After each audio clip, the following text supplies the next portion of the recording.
Welcome friends to another r/am I the jerk here video. Would you be the jerk if you didn't want to attend a wedding because it was Game of Thrones themed? We'll find out, but first a story from Culture Fantastic 4947. Am I the jerk for cutting off support to my daughter? I, 52-year-old male, have 3 children with my ex Tracy, 50-year-old female, Michael, 28-year-old male, Linda, 25-year-old female, and Victoria, 23-year-old female. We split because Tracy had an affair with Stan, a 55-year-old male, to whom she's now married. We never shared with the kids the reason for the divorce, as I don't want them to blame either of us. This backfired as the kids saw their mom move out of the house into a small apartment, and me keep living in the house and remarry 2 years after the divorce. So they saw me as the bad guy. Stan and Tracy let them pretty much do whatever they wanted, and I had to be the disciplinarian who made sure homework was done, appointments were made, and deadlines were met.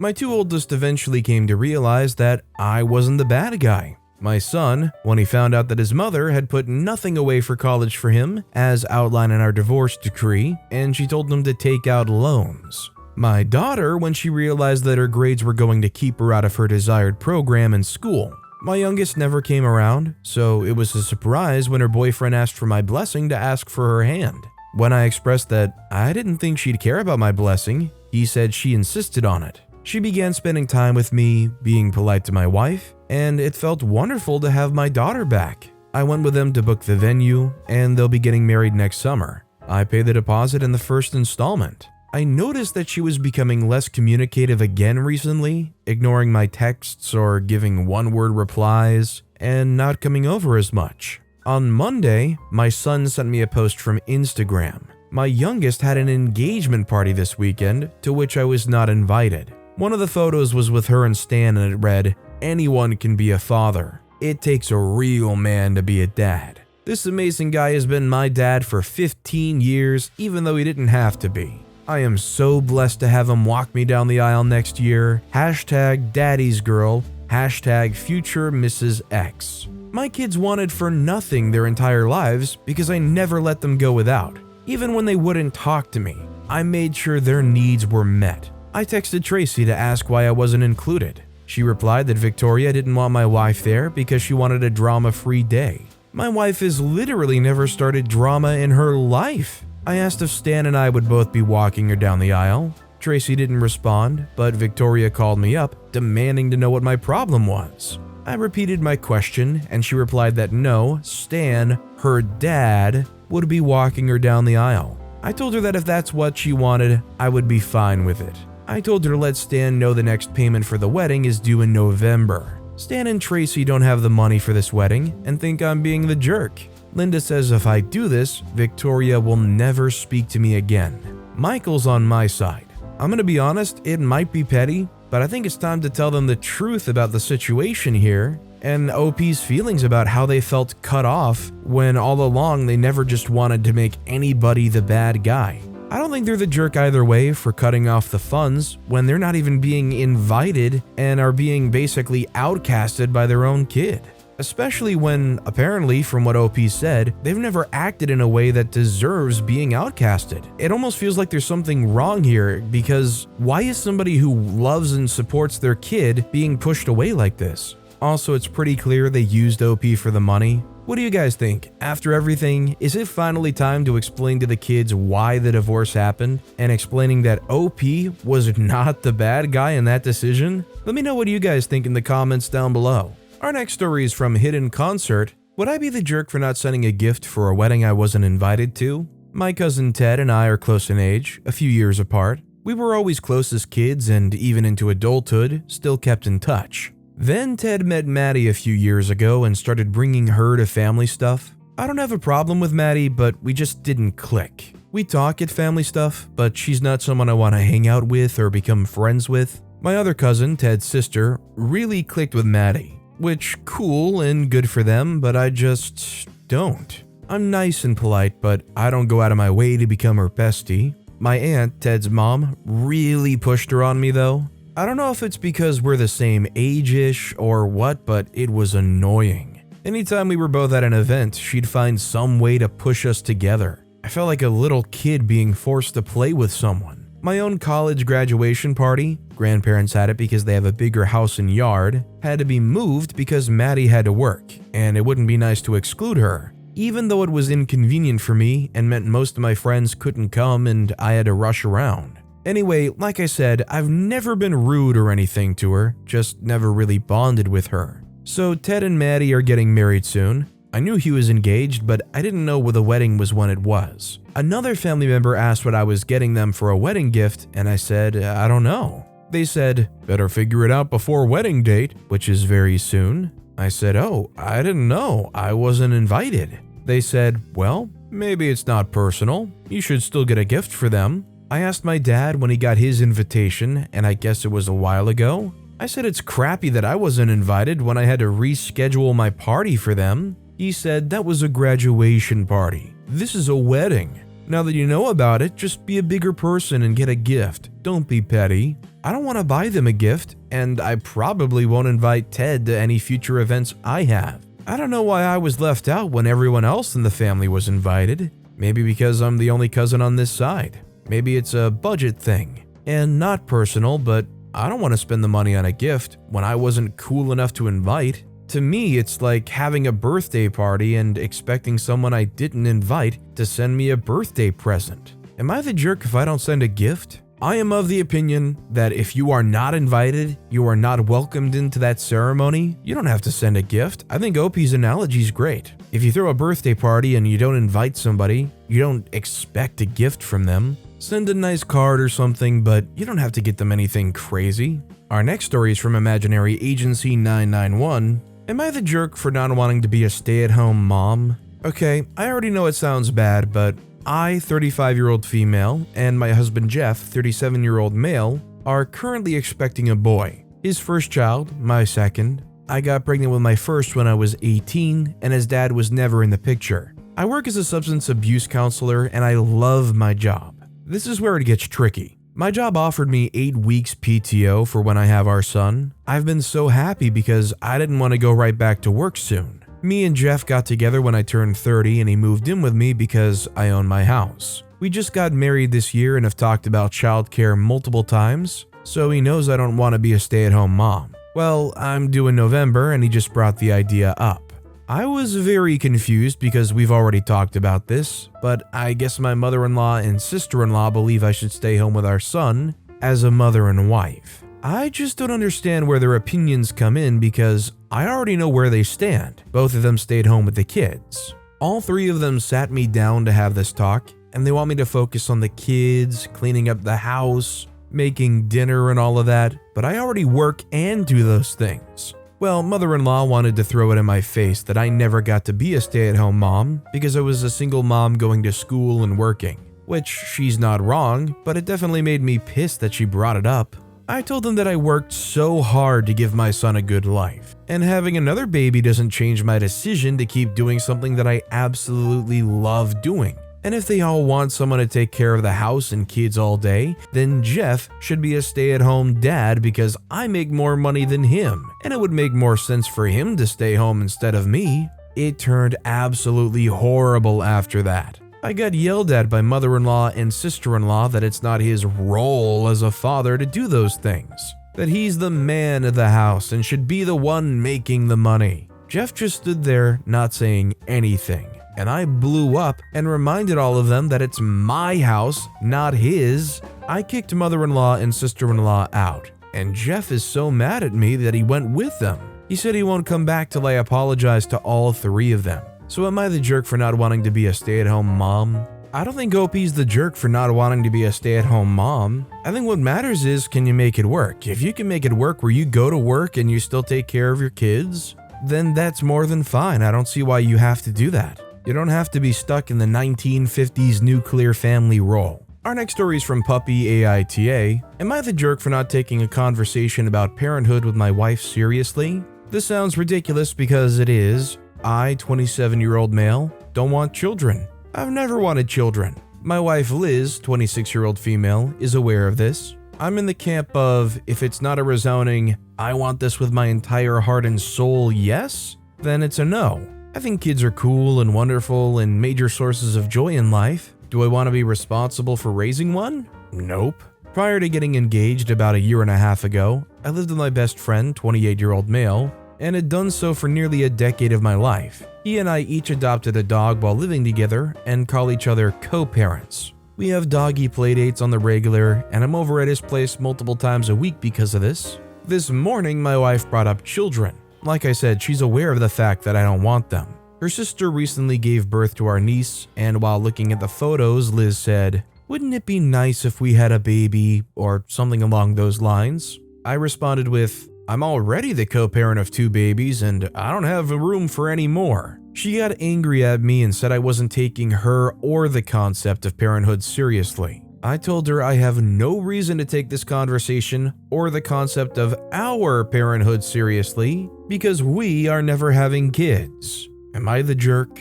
I think OP's not the jerk here, and there might need to be a sit-down conversation at some point because very clearly OP expressed they don't want kids, they want a kidless life, and if this is something that OP's wife is going to secretly be longing for, it's better to put that out on the table and have it in the know rather than bottle that up and have something brewing that is just kind of ignored. This next story is from Poppyfield02390. Am I the jerk for saying I won't make part of my family's lunches anymore? I, 37-year-old female, have 4 children and a husband. All my children are school-aged, 5, 7, 10, and 13, and my husband is 39. I make all of their lunches for the next day for them. It's usually a PB&J, chips and crackers, and a yogurt every day. It's cheap, easy, and they all like it. Sometimes if we have takeout or pizza or something the night before, and the member didn't finish their portion, they'll get it in their lunch the next day. This is especially the case for my 7-year-old, who doesn't eat much at once, and will likely be the case for my 5-year-old, as she eats the same way. Additionally, sometimes I'll use a different jelly or crunchy peanut butter with the creamy, or use honey instead of jelly, or sub and use a turkey and cheese. Plus the side is switched up regularly, and the yogurt flavor is always different, so there's a lot of variety within a sandwich, side, and a yogurt. With that being said, I understand that having the same thing over and over can get boring. If I'm asked to sub an item and I can, I will. This is when my oldest started complaining about lunches being boring in that complaining tone kids use. I wasn't hurt. I asked what he would like instead, and he shrugged and said, "Something not boring." At this point, my husband and second oldest joined, echoing the sentiment with no solutions. At this point, I was nearly crying, which I don't do in front of my kids, but hearing my husband say these things without any solutions hurt. I said, fine. If they find my lunches so boring, then they don't have to eat them, and I won't make them anymore. That they're all welcome and old enough to make their own lunches, and I'll just make them for my 2 youngest. Or my oldest kids can simply get school lunches, something they've been vehemently against, saying the meals are gross, as I know those menus are different every day, and that will offer some variety. They immediately backtracked on their statements, but I stood firm. They're all old enough to make their own lunch. Just tell me if you decide you need lunch money. My older kids grumbled, but they managed to make their own sandwiches. My husband was the biggest child of them all, complaining that the kids have the option of school lunch, that the school can't and won't let a kid go hungry. But work doesn't give a freak if he eats or not. I just kissed his cheek and said there's bread and peanut butter in the kitchen. Not to mention he can drive to McDonald's and get something he wants. He continued to get angry and slept in the basement last night. Am I the jerk? I think OP's not the jerk because they're just looking for a little appreciation here, right? Here they are doing stuff that honestly they don't have to do, and a lot of parents make their kids make their own lunch, and they're just dumping on their parent and not providing any solutions. Listen, if you want a fruit roll-up every day, just mention it. If that's what makes it not boring, if you want a Capri Sun, give them something that they can do to make it not boring, rather than just say, what you make is boring. This next story is from Silly Mouse. Am I the jerk for refusing to give my window seat to someone's kid? Months ago, I booked a JetBlue flight from San Francisco to New York City, and realized I accumulated enough points over the years to purchase a first-class seat for free. I had the option to pick my seat, and I always choose the window. Even when I'm flying economy, I always pay the extra fee to select seats in advance, for 1, to ensure I'm not kicked off when it's overbooked later, and 2, simply because I like the window seat. I'm a geography nerd and enjoy looking out the window. Anyway, the day of the flight comes, and a woman and her 2 kids are assigned next to me in the first class cabin. The lady asked me if I could switch seats so her kid could have the window. If this was economy, I would probably switch so the kid could have the window, even though I would be miffed since I had selected it in advance and the mother didn't. However, I don't get to fly first class very often, and was looking forward to this flight, so I simply said, "No, sorry." The kid threw a fit. The mother gave me a glare and pretty much tried to guilt trip me into switching, but I just ignored her. I might be a jerk for refusing to give my first class window seat to a kid, but at the same time, every passenger has the option to choose their seats in advance. And if she wanted the window seat for her kid, she should have reserved it in advance. Plus, her kids are flying first class. Some people never get to fly first class in their lifetime. My friend thinks I'm the jerk, so I'm turning to you, Reddit. Am I the jerk? I think OP is absolutely not the jerk. I think if you pay for a seat, you deserve to get that seat, darn it. Good charity, bad charity, I don't care. Sorry, kid, your mom doesn't love you enough to buy the window seat. Also, guys, now is the best time to ask, what is the best seat on an airplane? Window, middle, or aisle? Because I am a staunch window believer, but I know not everybody agrees. Let me know. This next story is from Not My House, AITA. Am I the jerk for refusing to pay rent to my boyfriend's mortgage if I move in with him? My boyfriend, 33-year-old male, and I, 29-year-old female, have been dating for 3 years. He owns a house and lives there by himself. I live in an apartment by myself. We've talked about moving in together, as that's the logical next step in our relationship, and we both want to do it. But I have some hangups related to moving into a house that I don't have any stake in. I'm refusing to pay any money that would go directly towards his mortgage. I don't have any stake in the house. Why would I contribute to his mortgage payments? I'm okay helping with utilities, groceries, household items, etc., but paying his mortgage is a hard no for me. I just don't think it makes any sense for me to pay towards his mortgage when I would get nothing from that if we were to break up. His argument is that I would essentially be living with him for free, and it would cause an uneven dynamic in our payment towards shared living expenses, which I kind of get. But at the same time, he's the one benefiting from paying down the mortgage and gaining equity, not me. He also argued that his mortgage is pretty much exactly what I was paying in rent. So by cutting that in half, I'm saving a lot of money on living costs compared to living on my own. Which, yeah, that's nice too, but legally it's still not my house. I told him the only way I would pay money for rent is if he signs a contract with me stating that any money I pay towards his mortgage will be paid back to me by him in the event that we break up. It would also allow me protection from eviction and other basic tenant rights, similar to a rental agreement. He's refusing to sign anything like that because, in his words, I could break up with him for no reason and then take him to court for thousands of dollars. Which I suppose is true, but I wouldn't just break up with him for no reason. The whole situation is driving a wedge between us, and he's pissed at me for being so difficult, when all he thinks he's asking is that we split living expenses 50-50 if we are to live together. To me, it's not that simple when he's the one owning the house we would live in. If I were on the title, it would be a different story. But he's not willing to put me on the title because he's lived there for 7 years already. My lease at my apartment is up in 2 months, and I know I need to make a decision sooner than later. It doesn't help that my landlord's going to be increasing my rent, and similar apartments in our area are going for even more than I'm currently paying. But I just don't feel right contributing money towards his mortgage. I also know that if I renew my lease, it's pretty much a dagger to our relationship. Which I don't want because I do love him and see a future with him. I just want to make sure I'm protected.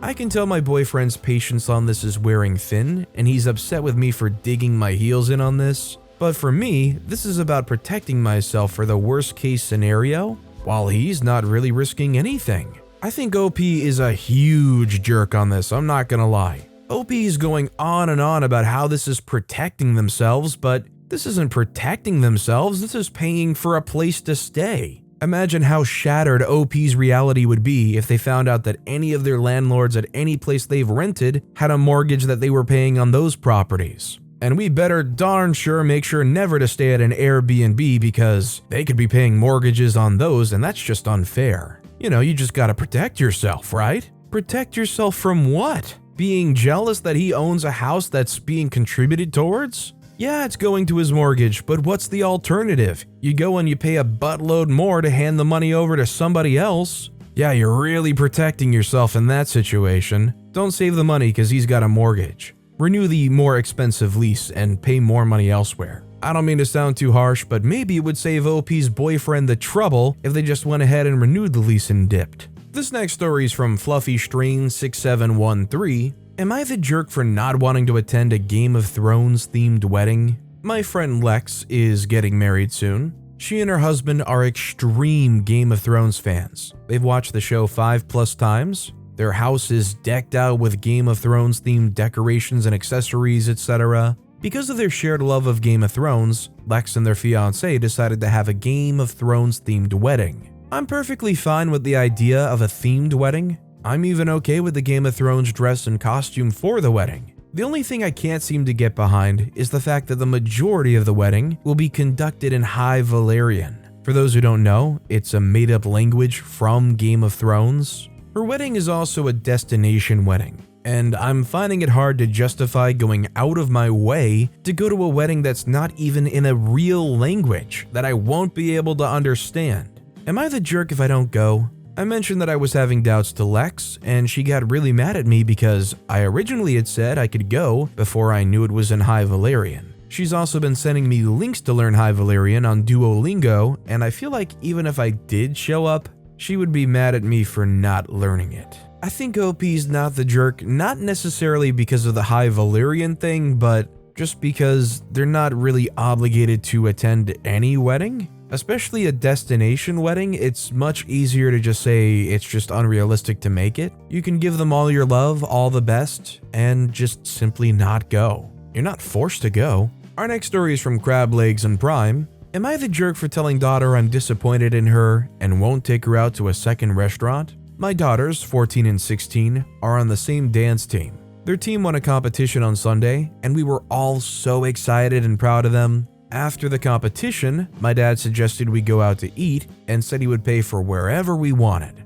Older daughter, who loves seafood, has been asking for years to go to a restaurant that has unlimited crab legs. But it is a very pricey restaurant, so we've never been able to. She immediately suggested this restaurant. My dad liked the suggestion. My younger daughter suggested we go to her favorite restaurant, a local Mexican restaurant instead. We've been there many times as it's much more affordable. Knowing this would be a wasted opportunity, I said older daughter's suggestion made more sense because it was somewhere we'd never been. Younger daughter complained that she wouldn't like anything there, but I assured her the menu would have more than crab legs. We got there, and sure enough, there were many dishes that didn't have seafood, including steak, the youngest's favorite. Even though there were dishes without seafood, youngest daughter said she wasn't hungry because the restaurant smelled weird. I ordered her steak anyway. Younger daughter pouted throughout the meal. She picked at her steak. Older daughter was very happy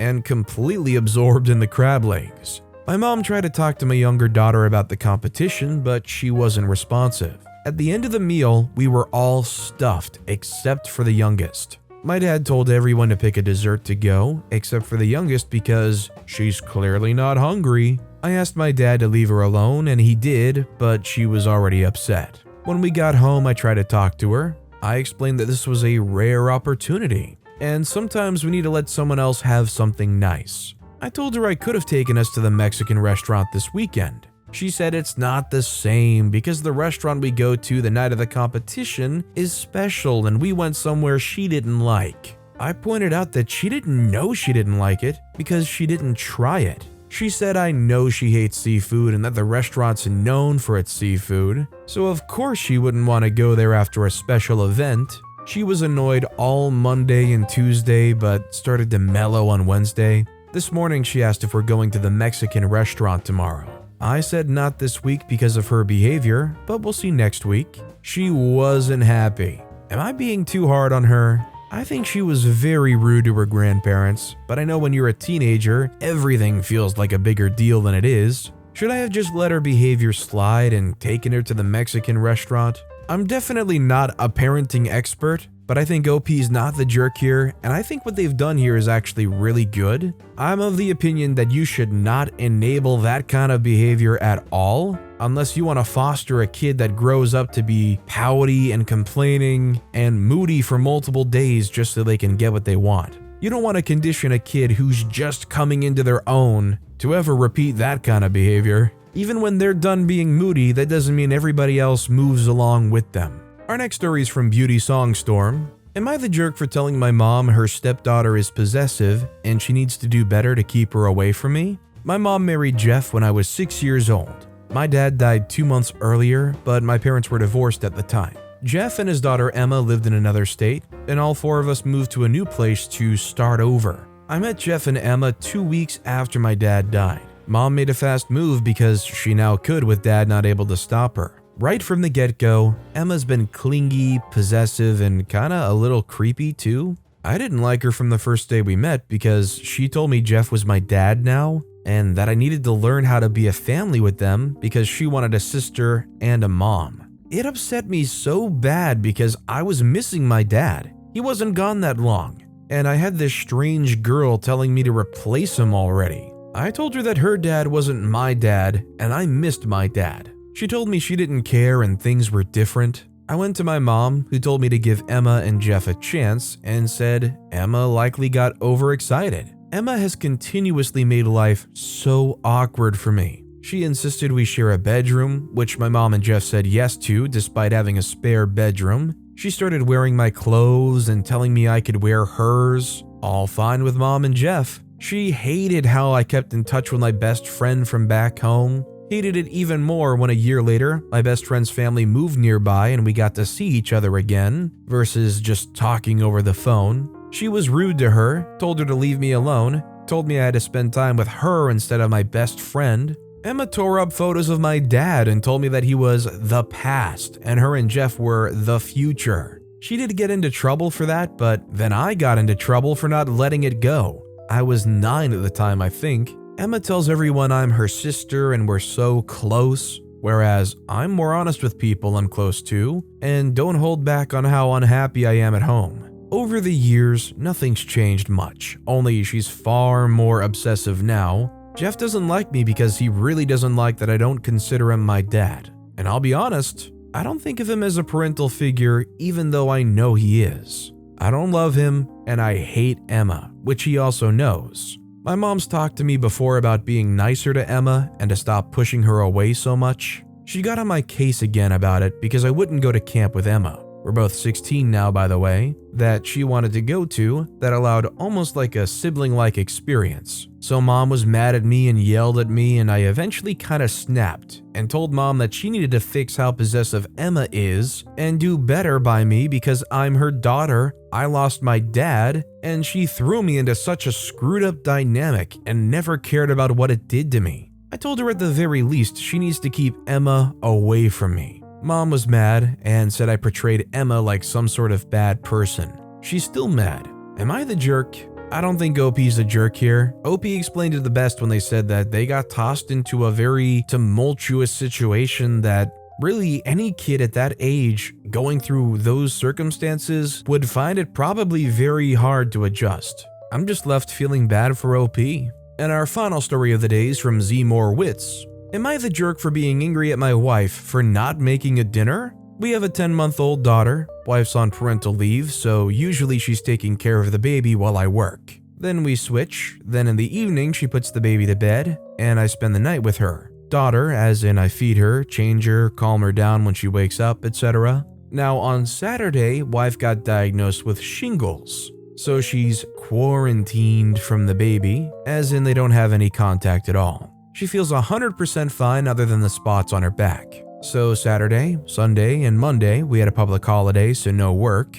I spent 100% with the baby, while wife did various housework. We managed to find a nanny for my work hours for the rest of the weekdays. On a Wednesday, wife comes into my office and room, remote work, and tells me to finish up the dinner as she's going to get her nails done. So I spent an hour in the kitchen making dinner for us and the baby. Nanny stayed a bit longer while I made dinner. then spend the rest of the day taking care of the baby. Now, I was pretty angry when she said she didn't have the time to finish the dinner. I mean, I work 8 hours, then spend the rest of the time taking care of the baby, and she didn't have the time to make dinner for the baby? Really? Now she's angry at me for getting angry at her, and I wonder whether I was not fair. I think OP's being the jerk in this situation. Could they have gotten the dinner done? Yeah, probably so, but considering the circumstances, considering how tired they have to be, considering the shingles and the constant being a mom, if you gotta make a dinner one day, it might suck, but you don't need to blow up over it. But with that being said, that's all the time we have for today. Now, if you want to hear another Am I the Jerk Here story that was way crazier than any of the ones in this video, click on that left video. Or if you missed my latest video, check out the one on the right. That said, I'll see you all next time with some more stories.